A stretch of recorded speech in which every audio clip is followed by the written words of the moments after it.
नमस्कार जोहार, मैं राजू और आप देख रहे हैं 24 झारखंड न्यूज। चलिए जानते हैं झारखंड की सुबह से लेकर शाम तक की तमाम बड़ी खबरों को।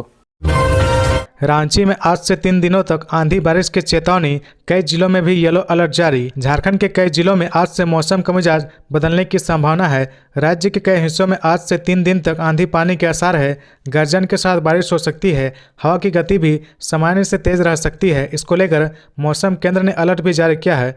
गौरतलब है कि झारखंड में गर्मी ने अपना असर दिखाना शुरू कर दिया है। भीषण गर्मी से लोग काफ़ी परेशान हैं। कई जिलों के तापमान 40 डिग्री सेल्सियस के पार हो गए हैं। ऐसे में ये बारिश लोगों को काफ़ी आराम देगी। मौसम विभाग के अनुसार बंगाल की खाड़ी में साइक्लोनिक सर्कुलेशन बन रहा है। इस वजह से 7 अप्रैल से 9 अप्रैल तक राज्य के कई हिस्सों में बारिश के आसार है। 8 अप्रैल को राज्य में कहीं कहीं मेघ गर्जन के साथ तेज हवा चलेगी। 7 अप्रैल के मुकाबले 8 अप्रैल को हवा की रफ्तार 10 किलोमीटर कम होगी। इस दिन हवा की गति 40 किलोमीटर तक हो सकती है।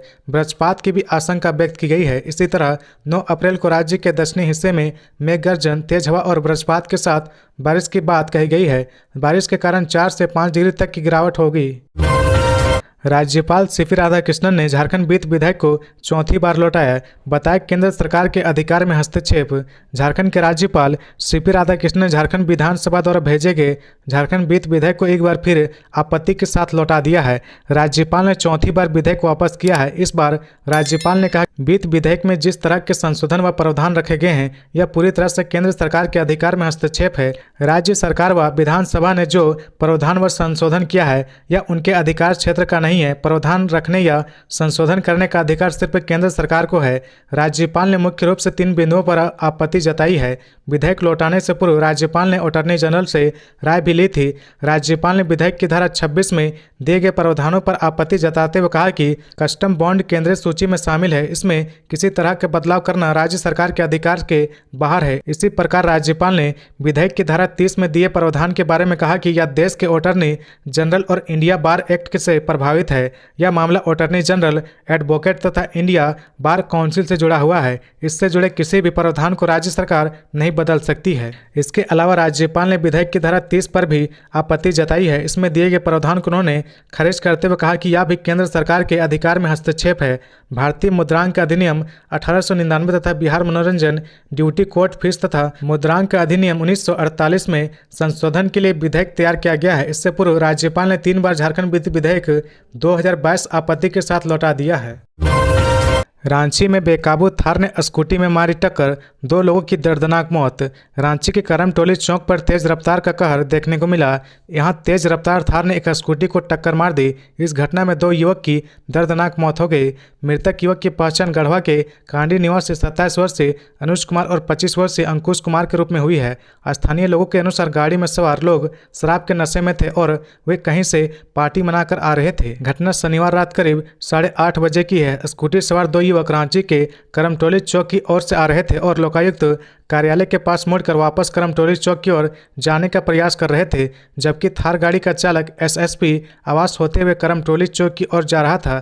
स्थानीय लोगों के अनुसार कटिंग के पास जैसे ही दोनों युवक ने स्कूटी मोड़ने का प्रयास किया तभी विपरीत दिशा से आ रहे थार के चालक ने स्कूटी में जोरदार धक्का मार दिया और स्कूटी सहित दोनों युवक को घसीटते हुए करमटोली चौक के समीप स्थित प्रेस क्लब के पास तक ले गए। एक युवक की तो मौके पर ही मौत हो गई, वहीं दूसरा वहां छटपटाता रहा। अनंत फनन में उसे इलाज के लिए रिम्स ले जाएगा। वहां चिकित्सकों ने दोनों युवकों को मृत घोषित कर दिया। खबरों में आगे बढ़ने से पहले अगर अभी तक आपने इस चैनल को सब्सक्राइब नहीं किया तो प्लीज सब्सक्राइब कर ले, जिससे झारखंड की हर छोटी सी बड़ी खबर की अपडेट आप तक पहुंचता रहे। जेपी पटेल ने हजारीबाग सीट से जीत का किया दावा।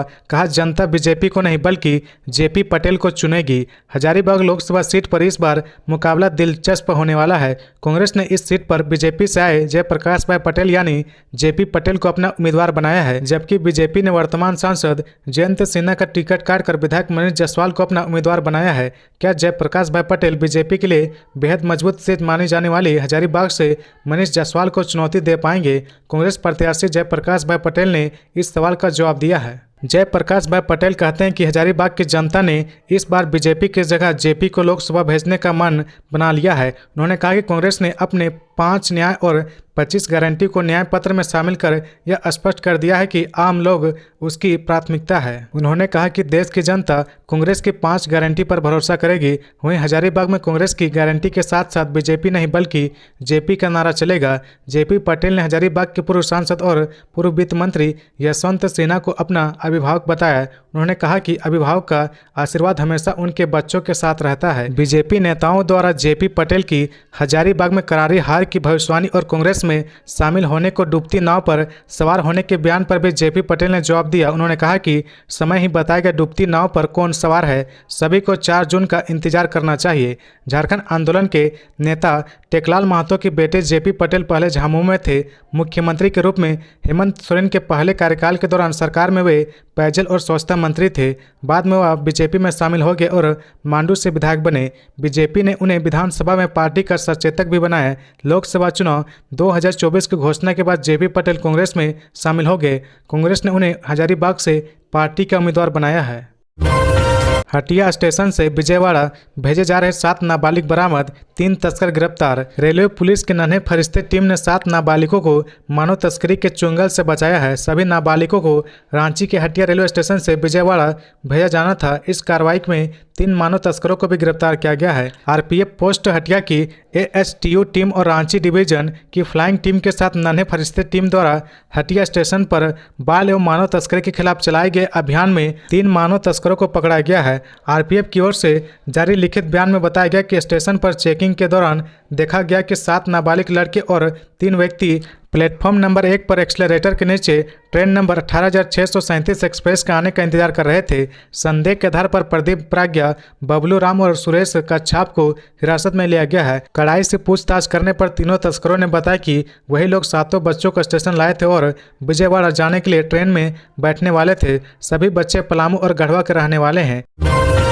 लोकसभा चुनाव के बहिष्कार में जुटे झारखंड के ये शीर्ष नक्सली चिपका रहे पोस्टर ग्रामीण दहशत में। चाईबासा में पुलिस की जांच में खुलासा हुआ है कि चुनाव बहिष्कार के पीछे 6 नक्सली मास्टरमाइंड के रूप में काम कर रहे। 6 नक्सलियों में शीर्ष नक्सली नेता अजय महतो, अपटन, चंदन लोहरा, पिंटू लोहरा, कांडे होनहांगा और मोचू के नाम शामिल है। इन नक्सलियों के नामों की जानकारी अभियान के दौरान स्थानीय ग्रामीणों ने पुलिस को भी दी है। जानकारी के अनुसार चाईबासा पुलिस को 31 मार्च को इस बात की सूचना मिली थी कि टोंटो थाना क्षेत्र के टेंसार और टेंसार पुल के पास नक्सलियों ने पोस्टर चिपकाया है। इसके बाद पुलिस वहां पहुंची थी। तब पुलिस ने देखा कि पोस्टर में लिखा है कि देहाती क्षेत्र के तमाम पुलिस कैंप वापस हो, नहीं तो वोट नहीं। आगे लिखा था कि चुनाव के जरिए सरकार बदलकर जनता की बुनियादी समस्या का हल नहीं होता है, इसलिए संसदीय चुनाव का बहिष्कार करे। पुलिस दमन अभियान बंद हो, नहीं तो वोट नहीं। पुलिस की रिपोर्ट के अनुसार इस घटना से ग्रामीणों में दहशत है। आगे विधानसभा चुनाव बहिष्कार करने की भी घोषणा की गई है। इसके बाद पुलिस वहां पहुंची थी, लेकिन इस घटना के बाद पुलिस ने आसपास के जंगलों में नक्सलियों की तलाश में छापेमारी की। तब पुलिस को वहां से कोई नक्सली मौजूद नहीं मिला। इसके बाद पुलिस ने घटना में शामिल नक्सलियों के बारे में पता लगाना शुरू किया। इसके बाद पुलिस को पता चला कि उक्त नक्सली पुलिस प्रशासन को परेशान करने और चुनाव का बहिष्कार कर ग्रामीणों के बीच दहशत फैलाने का प्रयास कर रहे हैं। अवैध खनन मामले में ईडी ने एनजीटी में दाखिल किया हल्फनामा, बताए पंकज मिश्रा ने कराया 1000 करोड़ रुपए का धंधा। अवैध खनन मामले में ईडी ने एनजीटी में हल्फनामा दाखिल किया है। हल्फनामे में ईडी ने बताया कि पंकज मिश्रा ने 1000 करोड़ रुपए की अवैध खनन किया है। इस दौरान प्राप्त किए गए पैसे को उसने अपने सहयोगियों के खाते के माध्यम से सफेद कर उसे बेदाग संपत्ति के रूप में पेश किया है। ईडी ने धन संशोधन निवारण अधिनियम 2002 के प्रावधानों के तहत आगे जांच जारी रखने की जानकारी एनजीटी को दी है। ईडी ने कहा कि 8 जुलाई 2022 को पंकज मिश्रा और उनके सहयोगियों के परिसरों की तलाशी ली गई थी। 25 जुलाई से लेकर 29 जुलाई 2022 तक ईडी ने कई संबंधित राज्य के अधिकारियों व कर्मचारियों की टीम द्वारा खदानों का संयुक्त सत्यापन और सर्वेक्षण कराया। निरीक्षण में अवैध खनन और उनके अवैध परिवहन की पुष्टि हुई। आज तक 1000 करोड़ रुपए से अधिक का अवैध खनन हो चुका है। ईडी ने हल्फनामे में बताया कि साहिबगंज जिले के बरहरवा थाने में पूर्व मुख्यमंत्री हेमंत सोरेन के विधायक प्रतिनिधि पंकज मिश्रा और एक नेता के खिलाफ दर्ज कांड को ईसीआईआर में परिवर्तित करते हुए ईडी ने जांच शुरू की तो जिले में बड़े पैमाने पर अवैध खनन और परिवहन का मामला पकड़ा गया। इसे प्रत्यक्ष और अप्रत्यक्ष रूप से पंकज मिश्रा संचालित करता था। मामले की अगली सुनवाई एनजीटी में 13 मई को होगी। झारखंड बिहार के अफसरों का पलामू में फ्लैग मार्च, भयमुक्त मतदान का संदेश, बॉर्डर इलाकों पर रहेगी खास नज़र। लोकसभा चुनाव 2024 को लेकर झारखंड के पलामू जिले के हरिहरगंज में शनिवार को झारखंड व बिहार के प्रशासनिक अधिकारियों पुलिस बलों के साथ दोनों राज्यों के सीमावर्ती इलाकों में फ्लैग मार्च किया और शांतिपूर्ण व निर्भीक चुनाव का संदेश दिया। अधिकारियों ने कहा कि भयमुक्त होकर मतदान करें, सुरक्षा के पुख्ता इंतजाम होंगे। इसके बाद अधिकारियों की संयुक्त बैठक हरिहरगंज के प्रखंड सभागार में हुई। इस दौरान चुनाव को स्वच्छ व निष्पक्ष तरीके से संपन्न कराने को लेकर विस्तृत चर्चा की गई। इसमें कहा गया कि बॉर्डर इलाकों पर खास नज़र रखी जाएगी। पलामू के उपायुक्त व जिला निर्वाचन पदाधिकारी ने बताया कि हर हाल में चुनाव को निष्पक्ष तरीके से संपन्न करना है। इसको लेकर दोनों राज्यों की पुलिस व प्रशासनिक अधिकारी आपस में समन्वय बनाए रखेंगे। अपराध नियंत्रण को लेकर दोनों राज्यों की पुलिस सूचना संकल्पित कर एक दूसरे के साथ साझा करते हुए संयुक्त कार्रवाई भी करेंगे। बॉर्डर इलाके की खास निगरानी की जाएगी। चुनाव के दौरान झारखंड व बिहार की सीमा सील होगी। ग्रामीणों को मतदान के लिए जागरूक किया जा रहा। मतदाताओं को डराने, धमकाने व मतदान में गड़बड़ी पहुंचाने वालों को किसी भी सूरत में बख्शा नहीं जाएगा। शराब की तस्करी पर पूरी तरह से रोक लगाने के निर्देश संबंधित थाना प्रभारी को दिया गया है। हथियार की तस्करी पर रोक लगाने, नक्सल से लेकर अपराधियों पर नजर रखने पर विशेष रूप से चर्चा की गई। नक्सलियों के खिलाफ संयुक्त ऑपरेशन चलाने, शराब, ड्रग्स, मादक पदार्थों पर रोक लगाने और चुनाव को प्रभावित करने वाले की पहचान आदि पर विचार विमर्श किया गया। नशे से संबंधित मामले की सुनवाई के लिए झारखंड में नहीं गठित हुई विशेष न्यायालय, सुप्रीम कोर्ट ने दिया था आदेश। सुप्रीम कोर्ट के आदेश के बावजूद नशे से संबंधित मामले के लिए झारखंड में विशेष न्यायालय की स्थापना नहीं की गई है। वर्ष 2022 में सुप्रीम कोर्ट ने narcotics, drugs and psychotropic substance act के तहत झारखंड के 12 जिलों में विशेष न्यायालय की स्थापना का आदेश दिया था। सुप्रीम कोर्ट के आदेश के आलोक में झारखंड हाईकोर्ट के निर्देश पर राज्य सरकार को NDPS एक्ट के तहत रांची, चतरा, खूंटी, सिमडेगा, पूर्वी सिंहभूम, पश्चिमी सिंहभूम, पलामू, गढ़वा, हजारीबाग, गिरिडीह, लातेहार व धनबाद जिले में विशेष न्यायालय के गठन का प्रस्ताव दिया गया था, परंतु अब तक एक भी जिले में न्यायालय का गठन नहीं किया गया है। नशीले पदार्थों के अवैध निर्माण, सेवन व खरीद बिक्री के लिए सख्त नियम और दंड निर्धारित करने के लिए देश में लागू कानून को narcotics, drugs and psychotropic substance act कहते हैं। इसे NDPS एक्ट भी कहा जाता है। इस कानून के तहत दो तरह के नशीले पदार्थ आते हैं, नारकोटिक्स मादक और साइकोट्रोपिक मनोदेहिक। इन दोनों पदार्थों का उपयोग भारत में वर्जित है, परंतु कुछ नारकोटिक्स और साइकोट्रोपिक पदार्थ का उत्पादन मेडिकल जरूरतों या अन्य कार्यों के लिए जरूरी भी होता है। बिना डॉक्टरी सलाह के इनके उपयोग से नशे की लत बढ़ सकती है। एक्ट के तहत इस तरह के पदार्थों के उत्पादन पर कड़ी निगरानी रखने का प्रावधान है। NDPS एक्ट में नारकोटिक्स और साइकोट्रोपिक पदार्थों व दवाओं से संबंधित अपराधों के लिए गंभीर दंड का प्रावधान है। इसके तहत अपराध की प्रकृति और गंभीरता के आधार पर सजा 1 साल से लेकर 20 साल तक की कैद तक हो सकती है। बार बार अपराध करने वालों के लिए कठोर दंड का भी प्रावधान है। एक्ट के तहत कुछ मामले में मृत्यु दंड देने तक का प्रावधान है। रांची में बोले CM चंपा सोरेन, महागठबंधन की लड़ाई भाजपा की विचारधारा के खिलाफ किसी भी प्रत्याशी के साथ कोई व्यक्तिगत लड़ाई नहीं है, बल्कि महागठबंधन की लड़ाई भाजपा की विचारधारा के खिलाफ है। लोकसभा चुनाव में महागठबंधन 14 सीटों पर अपनी जीत दर्ज करेगा, क्योंकि भाजपा के असली राजनीतिक चाल चरित्र से लोग वाकिफ हो चुके हैं। ये बातें मुख्यमंत्री चंपा सोरेन ने कही। CM चंपा सोरेन शनिवार को रांची के एक टीवी चैनल के कार्यक्रम में बोल रहे थे। CM ने आगे कहा कि महागठबंधन को तोड़ने के सारे प्रयास विफल हो चुके हैं। भाजपा के लगातार प्रयास के बाद भी झारखंड में महागठबंधन पूरी तरह एकजुट है। CM ने कहा कि झारखंड को आगे ले जाना है। निजी कंपनियों में 85% स्थानीय लोगों को नौकरी मिलनी चाहिए। भाजपा के लोग झारखंडियों का विकास करना नहीं चाहते हैं, सिर्फ सत्ता पाने के लिए राजनीति करते हैं। अलग झारखंड राज्य के लिए आंदोलन झामुमो ने किया, कुर्बानी दी और पुरोहित भाजपा बन गई। उन्होंने कहा कि केंद्र सरकार झारखंड के साथ भेदभाव करती है। जब केंद्र की सरकार ने गरीबों के लिए आवास का आवंटन नहीं किया, तो राज्य सरकार ने अबू आवास योजना शुरू किया, ताकि कोई भी गरीब आवास विहीन नहीं रहे। CM ने आगे कहा कि 1-2 दिनों में झामुमो अपने सभी प्रत्याशियों के नाम की घोषणा करेगा। पार्टी में व्यक्तिगत निर्णय नहीं होता है, पार्टी का निर्णय ही अंतिम फैसला होता है। भाजपा के पास कोई संस्कार नहीं है। हम परिवार को जोड़ने में यकीन रखते हैं, जबकि भाजपा परिवार को तोड़ने की राजनीति करती है। भाजपा के पास कोई मुद्दा भी नहीं है।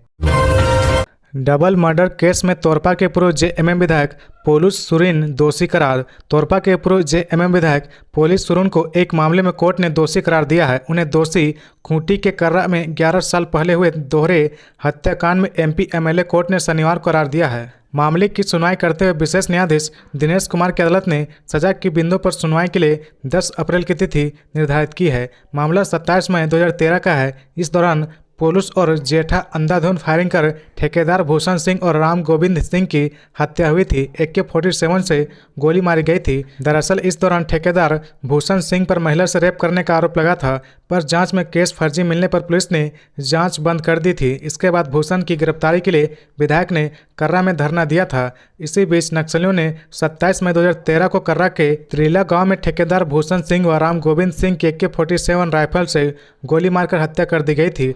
हत्या के 4 साल बाद जेठा ने पोलूस सुरीन का नाम लिया था। पोलूस का नाम दोहरे हत्याकांड की जांच जब पुलिस ने शुरू की तो शुरुआत में 4 साल तक तत्कालीन झामुमो विधायक पोलूस सुरीन का नाम सामने नहीं आया। इस मामले में गिरफ्तार नक्सली जेठा कच्छाप से पुलिस ने जब पूछताछ शुरू की तो 20 जून 2017 को उसने अपने बयान में ठेकेदार भूषण सिंह हत्याकांड में विधायक पोलूस सुरीन के नाम शामिल होने की बात कही। इसके बाद पोलूस के खिलाफ निचली अदालत ने गिरफ्तारी वारंट जारी किया था। जमशेदपुर में शब्दों की मर्यादा भूले झारखंड बीजेपी प्रभारी लक्ष्मीकांत वाजपेयी। जमशेदपुर में झारखंड बीजेपी प्रभारी लक्ष्मीकांत वाजपेयी की जुबान फिसल गई। शनिवार को प्रेस कॉन्फ्रेंस के दौरान लक्ष्मीकांत वाजपेयी की जुबान फिसल गई और उन्होंने ऐसे शब्द बोल दिए जो मर्यादा से बाहर थी। अब उनका यह बयान झारखंड के राजनीतिक गलियारे में चर्चा का विषय बन गई है। वहीं उनके बयान को लेकर झारखंड मुक्ति मोर्चा ने भी हमला बोला है। प्रेस कॉन्फ्रेंस में संवाददाता सम्मेलन के दौरान जब वे गीता सीता का झारखंड में क्या असर होगा इसका जवाब देने लगे तो उन्होंने कहा कि दोनों सीटें हमारी पक्की है, गीता सीता जीत दर्ज करेगी। इसके बाद वे अपना एक पुराना किस्सा सुनाते उत्तर प्रदेश में कार्यकर्ताओं से अपने जुड़ाव के बारे में बताने लगे। इसी किस्से में वे जो नहीं बोलने का था वो भी बोल गए। लक्ष्मीकांत ने कहा कि समाजवादी पार्टी की सरकार के दौरान वो हमेशा अपने कार्यकर्ताओं के साथ खड़े रहते हैं। प्रेस कॉन्फ्रेंस में बात करने के दौरान बीजेपी प्रदेश प्रभारी शब्दों की मर्यादा लांघ गए। झामुमो ने इस पर लक्ष्मीकांत वाजपेयी को लेकर कहा कि मां बहन के प्रति अपार श्रद्धा रखते हुए भाजपा पार्टी के झारखंड प्रभारी लक्ष्मीकांत वाजपेयी लगता है कि भाजपा पार्टी के कार्यालय में हर दिन शुरुआत ही इन्हीं शब्दों से होती होगी, तभी इनके नेता और लोकसभा के इनके प्रत्याशी उसी शिक्षा में निपुण होते हैं। देवघर त्रिकुट रोपवे हादसा संचालक पर 9.11 करोड़ रुपए दंड लगाने पर विधि विभाग की सहमति। 3 यात्रियों की हुई थी मौत। विधि विभाग ने देवघर की त्रिकुट रोपवे दुर्घटना की जांच रिपोर्ट के आधार पर इसके संचालक Damodar ropeway construction private limited पर 9.11 करोड़ रुपए का आर्थिक दंड लगाने और उसे ब्लैकलिस्ट करने के मामले में अपनी सहमति दे दी है। दुर्घटना के बारे में उच्च स्तरीय जांच समिति की रिपोर्ट के आधार पर झारखंड पर्यटन विकास निगम के निदेशक मंडल ने संचालक पर 9.11 करोड़ रुपए का आर्थिक दंड लगाने और ब्लैक लिस्ट करने का फैसला किया था। पर्यटन विभाग ने निगम के इस फैसले पर विधि विभाग से राय मांगी थी। विधि विभाग ने इस मामले में सरकार को दी गई अपनी राय में कहा कि झारखंड पर्यटन विकास निगम के निदेशक मंडल की बैठक 26 अक्टूबर को हुई थी। इसमें निदेशक मंडल ने रोपवे के संचालक Damodar ropeway construction private limited पर 9.1 करोड़ रुपए का आर्थिक दंड लगाने और उसे ब्लैकलिस्ट करने का फैसला किया गया। इस फैसले के आलोक में झारखंड पर्यटन विकास निगम द्वारा दामोदर रोपवे के 31 जनवरी 2024 और 9 फरवरी 2024 को स्पष्टीकरण पूछा गया था। झारखंड पर्यटन विकास निगम ने रोपवे के संचालक का जवाब मिलने के बाद उसकी समीक्षा की। इसके बाद संचालक ने दंड की वसूली और उसे ब्लैकलिस्ट करने के अपने फैसले पर विधि विभाग की राय मांगी थी।